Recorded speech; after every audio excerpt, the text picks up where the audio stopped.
Hello दोस्तों, आप सभी का बहुत बहुत स्वागत करती हूँ आपके चैनल नाज़माज़ ऑर्गेनिक गार्डन में।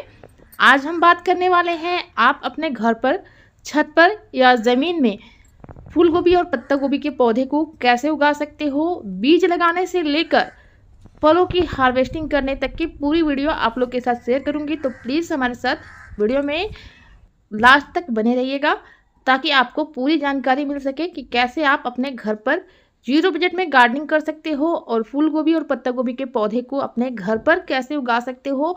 आप यहाँ पर देखिए, मैंने प्लास्टिक की कुछ बोरियों में ही इन पत्ता गोभी और फूल गोभी के पौधे को लगाया हुआ है और इसके लिए किस तरह की मिट्टी तैयार करनी चाहिए, किस तरह के खाद पानी आपको देने चाहिए, ये भी आप लोग के साथ आज पूरी वीडियो में डिस्कस करूँगी। हमने फूल गोभी और पत्ता गोभी के सीड को ऑनलाइन परचेज किया हुआ था, कुछ हमने लोकल मार्केट से भी परचेज किए हुए हैं। आपको अच्छी क्वालिटी के सीड लेने हैं। सर्दियों का सीजन बेस्ट माना जाता है पत्ता गोभी और फूल गोभी लगाने के लिए। वैसे तो अब हर सीजन में आप इनको लगा सकते हो, लेकिन सर्दियों का सीजन अच्छा रहता है इनको ग्रो करने के लिए। बहुत ही हेल्दी सीडलिंग्स हमारी तैयार हुई थी, तो हमने ऑनलाइन जो सीड्स मंगवाए हुए थे रेड पत्ता गोभी की, क्योंकि यहाँ पर हमारे एरिया में रेड पत्ता गोभी और नापा केबेज यानी चाइनीज़ केबेज नहीं मिलते हैं, तो इन सभी को हमने ऑर्डर किया हुआ था मीशो से। तो ये सभी हमारे सब कुछ मेंशन किया हुआ है इस पैकेट में, मैंने आप लोग के साथ शेयर भी किया हुआ था। इसको कट करने के बाद हमने सीड को निकाल लिया है। सीड काफ़ी अच्छी क्वालिटी में आए हुए हैं, लेकिन बहुत ज़्यादा क्वान्टिटी नहीं थी इनकी। तो हमने एक विल्डेन सॉइल मिक्सचर में इनके बीजों को अच्छी तरह से पूरे सरफेस में, पूरी मिट्टी में हमने इनको छिड़क दिया था और बहुत ही अच्छी सीडलिंग्स हमारी तैयार हो गई थी। इनमें से कुछ सीडलिंग्स को हमने गमलों में लगाया और कुछ सीडलिंग्स को हमने ज़मीन में लगा दिया था। कुछ हमने अक्टूबर में ही सीडलिंग्स कर रखी थी और कुछ को हमने नवंबर में भी सीडलिंग्स तैयार किए थे। तो छोटे बड़े सभी तरह के पौधे कुछ हमारे हार्वेस्टिंग के लिए रेडी भी हो चुके थे और कुछ को हम आज लगाने वाले हैं छत पर। और छत पर कैसे लगा सकते हैं, बिल्कुल फ्री में आप इनको लगा सकते हो। इनको लगाने के लिए मिट्टी बिल्कुल वेल्डेन होनी चाहिए। उपजाऊ मिट्टी तैयार करेंगे तो अच्छी फूल गोभी की साइज आपको मिलेगी। अगर फूल गोभी के लिए आप ग्रो बैग की बात करें, ग्रो बैग आप लेना चाहते हो फूल गोभी लगाने के लिए या पत्ता गोभी लगाने के लिए, तो 12 बाई 12 इंच का ग्रो बैग ले सकते हो। यहाँ पर मैं गट्टे में, बोरियों में ही लगा रही हूँ, वेस्ट मटेरियल में लगा रही हूँ। तो हमने एक 25 केजी वाला जो गट्टा होता है, चावल की बोरी होती है, उनको ले लिया हुआ है और इस तरह से हमने इनके नीचे सूखी हुई पत्तियां और लहसुन के छिलके, सब्जियों और फलों के छिलके को डाल रखा था और इसके ऊपर से हमने किचन वेस्ट से बना हुआ जो मेरा पोटली खाद था वो भी डाल दिया था। सूखी हुई पत्तियां हमारे किचन वेस्ट को सड़ाती नहीं है ज़्यादातर, और हम अगर इसके ऊपर से ही प्लांट लगा देंगे तो भी हमारा प्लांट अच्छे से सरवाइव कर जाएगा। किसी भी तरह का जड़ों को कीड़ा वगैरह नहीं खाता है। लेकिन हमने 15 दिनों तक इनको छोड़ दिया हुआ था, एकदम बोरी को कवर कर दिया हुआ था ताकि जो नीचे खाद है वो डिकम्पोज हो जाए। उसके बाद हमने इनमें मिट्टी को डाल दिया। हमारे जो सीडलिंग्स थे वो बिल्कुल ट्रांसप्लांट के लिए तैयार हुए हैं, तो इनको हम अच्छी तरह से सेफली इनको जड़ों को बिना नुकसान पहुँचाए निकाल लेंगे। जब इनकी जड़ें अच्छी तरह से बन जाए तभी आप इनको निकालें, इनको ट्रांसप्लांट करें। जब 4 से 6 पत्तियां इनमें आ जाए तो ये ट्रांसप्लांट के लिए रेडी हो जाते हैं।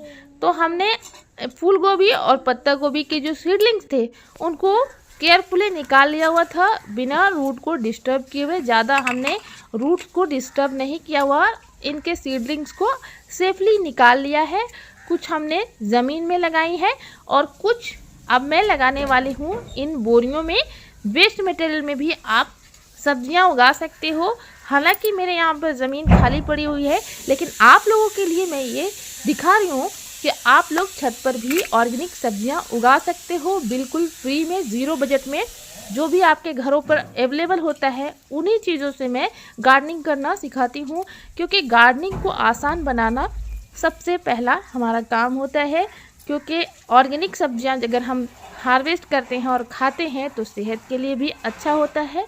इसलिए मैं ऑर्गेनिक सब्जियों को लगाना बताती हूँ ज़ीरो बजट में, ताकि जिनकी बजट कम है वो भी गार्डनिंग आसानी से कर सके। तो ये हमने कवर कर रखा था इन बोरियों को, और इसको हटाने के बाद अब इसके ऊपर से बिल्कुल वेल्डेन सॉइल हम डालने वाले हैं। हमारी मिट्टी बिल्कुल उपजाऊ रहती है। इसमें हमने मिला लिया है 1 मुट्ठी के करीब राख। राख एक बहुत ही अच्छा फंगीसाइड का काम करता है और साथ ही पोटेशियम की कमी को पूरा करता है। सब्जियों में फल फूल लाने के लिए पोटेशियम बहुत ही ज़रूरी होता है, तो कैल्शियम और पोटेशियम राख में मौजूद होते हैं। तो हमने ऊपरी लेयर को अब मिट्टी से अच्छे से कवर कर दिया है और बिल्कुल हम मिट्टी को समतल कर लेंगे, भुरभुरा कर लेंगे और लगाने वाले हैं इन सीडलिंग्स को। तो इस तरह की बोरियों में अगर आप चाहें तो 4 पौधे भी लगा सकते हैं या 2 पौधे लगाते हैं तो बहुत ही अच्छा रहता है। तो यहाँ पर अभी हम सीडलिंग्स मेरे पास ज़्यादा है तो मैं 4 पौधे लगा दूँगी। अगर ज़्यादा स्पेस नहीं दिखेगा, ज़्यादा पौधे बढ़ जाएंगे तो फिर हम उनको अलग पॉट में ट्रांसप्लांट कर देंगे या ज़मीन में लगा देंगे। गोभी को लगाते समय अगर आप बाज़ार से ख़रीदने चाहते हैं तो बाज़ार से भी सीडलिंग्स खरीद कर लगा सकते हो और नर्सरी से लाकर भी फूल गोभी के सीडलिंग्स को लगा सकते हो। लेकिन लगाते समय एक बात का ध्यान रखना होता है कि इनकी जड़ें अच्छी तरह से विकसित होनी चाहिए और हमारा प्लांट हेल्दी होना चाहिए। जब हमारा प्लांट हेल्दी होता है तभी हमें अच्छी फूल गोभी की गांठें मिलती हैं। फूल गोभी का जो फल आता है वो बहुत ही अच्छा आता है। अक्सर फूल गोभी हम लगाते हैं तो उनके जो फूल होते हैं वो ख़राब हो जाते हैं या उनके फूल अच्छे से बंध नहीं पाते, बंदा गोभी आपके अच्छे से बंध नहीं पाते, तो इनमें न्यूट्रिशन की कमी होने की वजह से ही बंध नहीं पाते हैं आपके।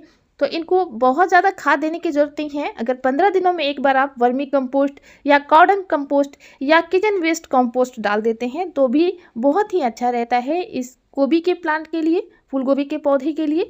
तो हम सभी वेस्ट मटेरियल में इनको लगा ले रहे हैं और इसी तरह की आपको बिल्कुल वेल ड्रेन मिट्टी तैयार करनी चाहिए। आप 50% गार्डन सॉइल ले लें, 40% इसमें आप कोई भी खाद मिला लें। इसके लिए गोबर की जो सड़ी हुई खाद है वो भी काफ़ी अच्छी रहती है और इस तरह से आप हर तरह के ग्रो बैग में लगा सकते हैं। मिनिमम आपका 12 इंच का ग्रो बैग होना चाहिए। और कुछ हम ज़मीन में भी लगा रहे हैं, रेड वाली पत्ता गोभी की सीडलिंग्स को लगा रहे हैं।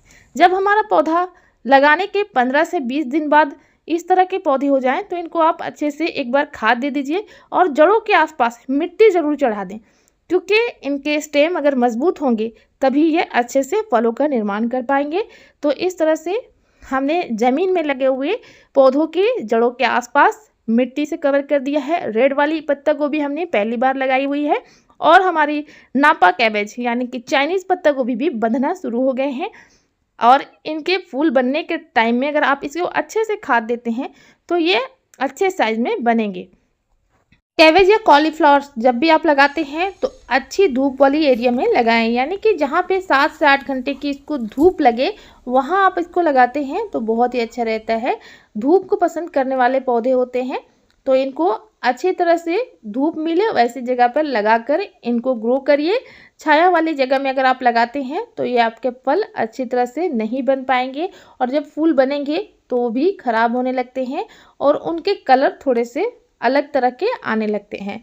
और दोस्तों, आपको फूल गोभी के पौधे में वाटरिंग तभी करनी है जब मिट्टी हल्की सूखी हुई दिखे, यानी कि 1 से 1.5 इंच अगर गमले की मिट्टी सूखी हुई दिखती है तब आप उसमें वाटरिंग कर दें और अच्छे से वाटरिंग करें। इसके बाद जब गमले की मिट्टी फिर से सूखी हुई दिखे आप इसमें पानी डाल दीजिए। देखिए, फूल गोभी के जो पौधे होते हैं 50 से 60 दिन में आपके हार्वेस्टिंग के लिए रेडी हो जाते हैं।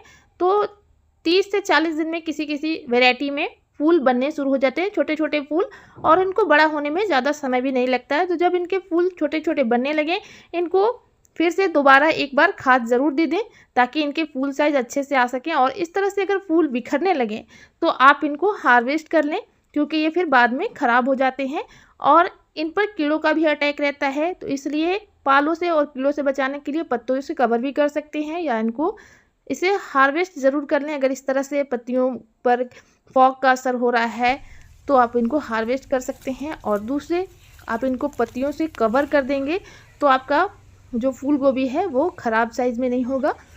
तो ये भी आप कर सकते हो। नीम ऑयल का स्प्रे हर 15 से 20 दिन में करते रहें अपने पौधे पर। और देखिए, चाइनीज़ पत्ता गोभी भी काफ़ी हेल्दी तरीके से यहाँ पर फ्रूटिंग करते हुए काफ़ी हेल्दी प्लांट्स लग रहे हैं। तो अच्छी तरह से खाद, पानी, धूप इनको मिले तो ये अच्छी तरह से बढ़ते हैं। तो दोस्तों, फूल गोभी और पत्ता गोभी उगाने के बारे में ये जानकारी आपको कैसी लगी कमेंट में ज़रूर बताइएगा। मिलते हैं दूसरी वीडियो में, तब तक के लिए bye, care, keep gardening and happy gardening.